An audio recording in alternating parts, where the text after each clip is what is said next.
Assalamualaikum warahmatullahi wabarakatuh. Saya sebagai moderator dari presentasi kelompok 10 yang beranggotakan 3 orang. Yang pertama ada saya sendiri, Agung Kurnia, dengan NPM 2051030389. Yang kedua ada Eka Widiawati dengan NPM 2051030056. Dan yang ketiga ada Raigel Astri Prameswari dengan NPM 2051030258. Yang pertama adalah gosop. Pengertian gosop adalah mengambil sesuatu secara paksa dan terang-terangan.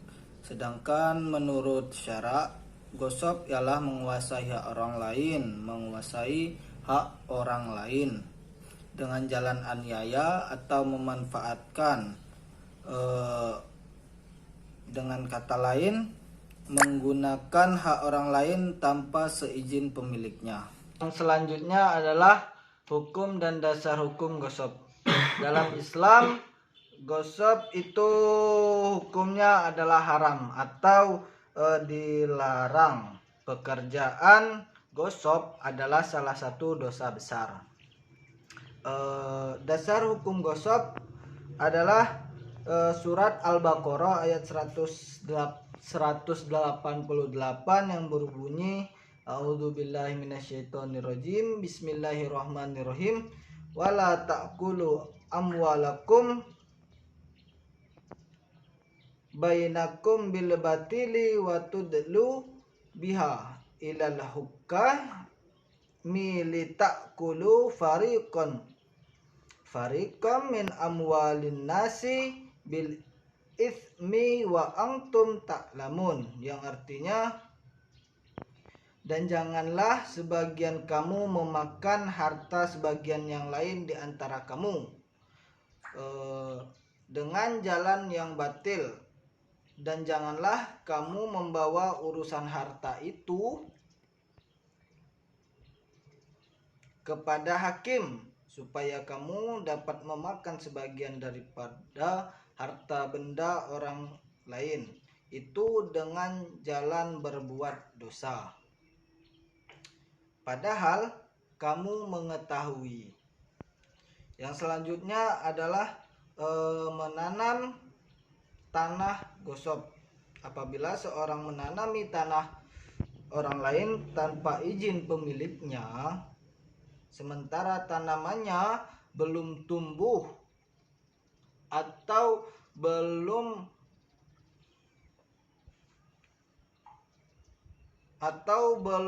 mempunyai hasil panen atau belum bisa dipanen, maka tanaman tersebut menjadi hak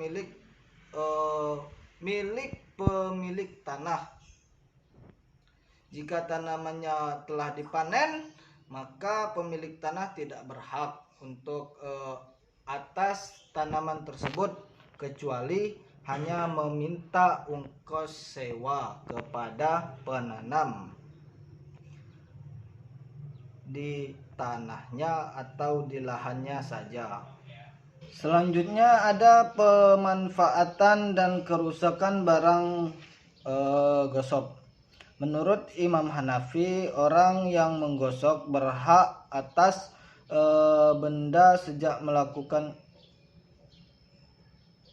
melakukannya sampai ia membayar denda. Berbeda dengan mazhab Hanafi,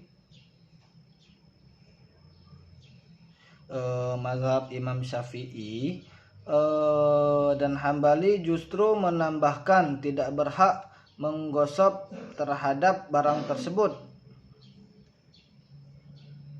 memanfaatkan benda tersebut jika masih utuh, tetapi jika sudah rusak maka setelah membayar denda tersebut sudah jadi miliknya. Jadi ketika orang yang menggosok, ketika barang itu masih utuh dan bisa digunakan, barang itu menurut Imam Syafi'i itu tidak menjadi hak orang yang menggosok, tetapi sudah membayar denda dan mengembalikan barang yang digosok tersebut.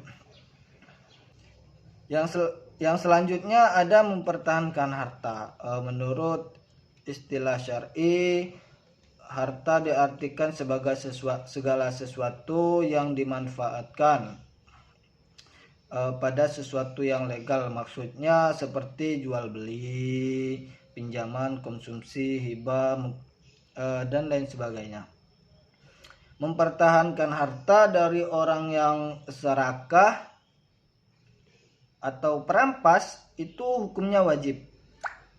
Wajib berarti harus dilakukan. Hubungan manusia dengan harta itu sangat erat. Demikian eratnya hubungan tersebut sehingga naluri manusia memilikinya menjadi satu dengan mempertahankan hidup manusia itu sendiri. Bahkan di sini harta itu termasuk salah satu hal penting dalam hidup manusia, sebab harta termasuk 5 asas wajib dilindungi bagi manusia atau ad-dariyat al-khamsyah: wajib jiwa, akal, agama, harta, dan keturunan. Yang ke F adalah benda gosip terdapat pada seseorang. Seseorang yang menggosip orang lain wajib menanggung kerusakan yang terjadi. Penanggungan itu baik secara langsung maupun perantara. Yang terakhir ada membuka sangkar burung.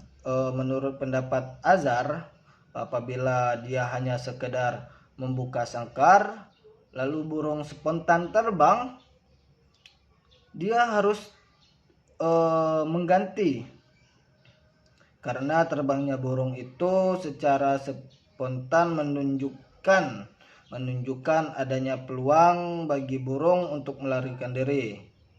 Tetapi setelah sangkar dibuka burung lalu terbang, maka tidak harus mengganti. Selanjutnya ada perlombaan. Perlombaan dalam bahasa Arab adalah musabaqah. Perlombaan dalam bahasa Arab disebut dengan musabaqah, termasuk olahraga terpuji. Hukumnya berubah-ubah tergantung niatnya. Perlombaan syariatkan karena termasuk olahraga yang terpuji.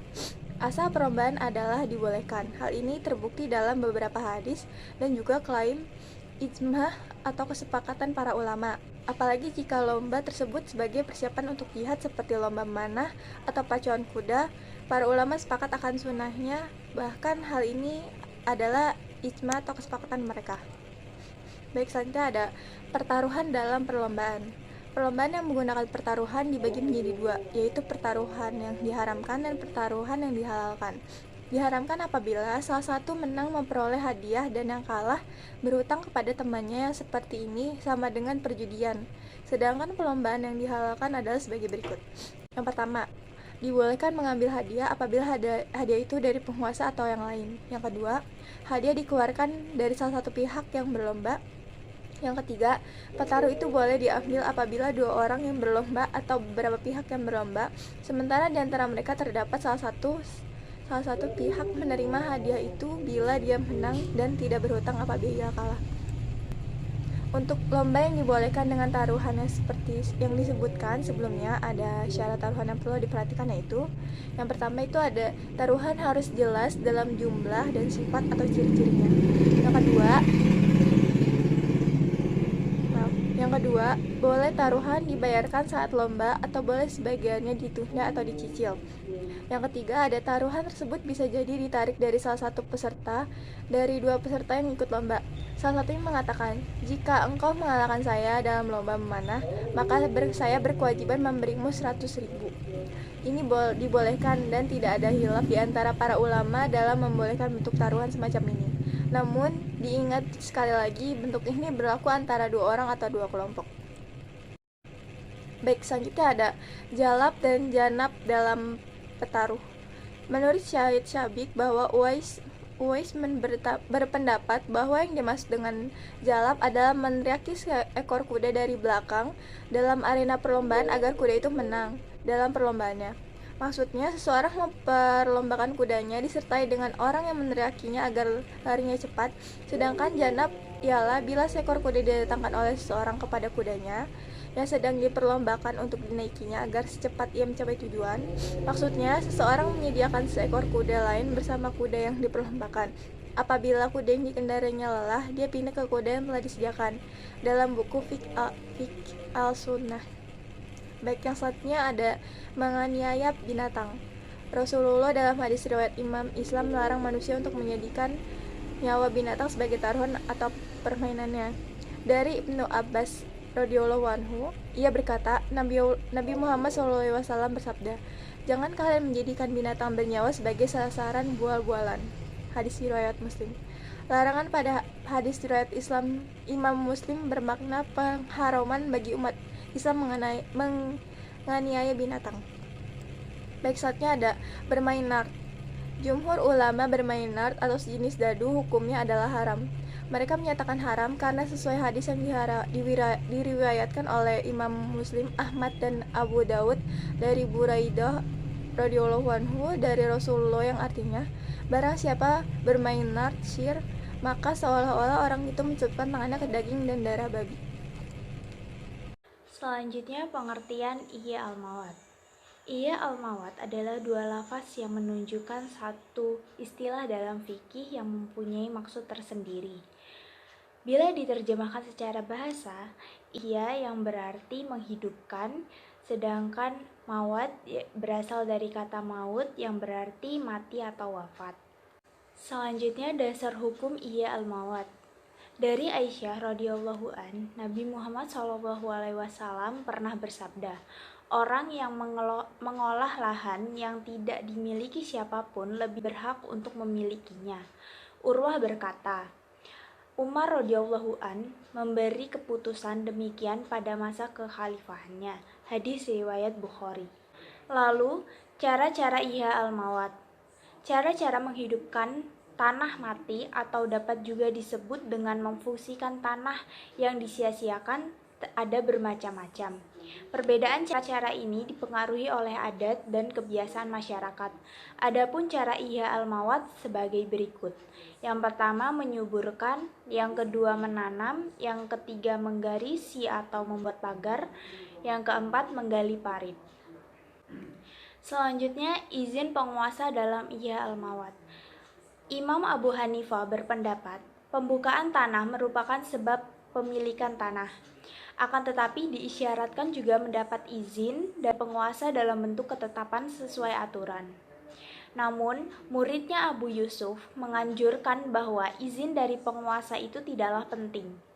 Pada masa Rasulullah, keizinan itu langsung didapatkan berdasarkan anjurannya, siapa yang membuka lahan kosong, maka lahan itu menjadi miliknya. Materi selanjutnya, Harim Makmur. Harim makmur artinya sesuatu yang dilarang dikuasai oleh seseorang. Harim itu ada beberapa macam, yaitu sebagai berikut. Yang pertama, harim kampung, yaitu lapangan atau alun-alun, tempat rekreasi, pacuan kuda, pasar, tanah lapang, dan lain-lain. Yang kedua, harim telaga, yaitu tempat atau tanah yang dibuka atau disuburkan, digali untuk kubangan ternak, seperti tempat penambatannya, tempat pancurannya, tempat pembuangan air. Yang ketiga, harim rumah, yaitu tempat pembuangan sampah dan yang lain-lainnya. Selanjutnya, milikan bersama pada tanah kosong. Tanah kosong yang belum ditanami atau diurus oleh seseorang ada 3 macam yang menjadi milik bersama, yaitu air, rumput, benda-benda yang dapat dibakar. Dalam sebuah hadis yang diriwayatkan oleh Imam Abu Daud dan Ibnu Majah dari Abu Hurairah radhiyallahu an, dari Nabi Muhammad SAW bersabda, orang Islam bersyarikat pada 3 macam, yaitu air, padang rumput, dan api. Menurut sebagian ulama, haram hukumnya melarang orang lain menggunakan benda-benda tersebut. Lalu untuk membagi-bagikan tanah dibolehkan menurut ajaran agama Islam asal saja tanah itu belum menjadi milik seseorang atau suatu lembaga. Menurut Qodiyat, yang dimaksud dengan membagi-bagikan tanah adalah pemberian pemerintah dari harta Allah kepada orang-orang yang pantas untuk itu dengan cara-cara sebagai berikut.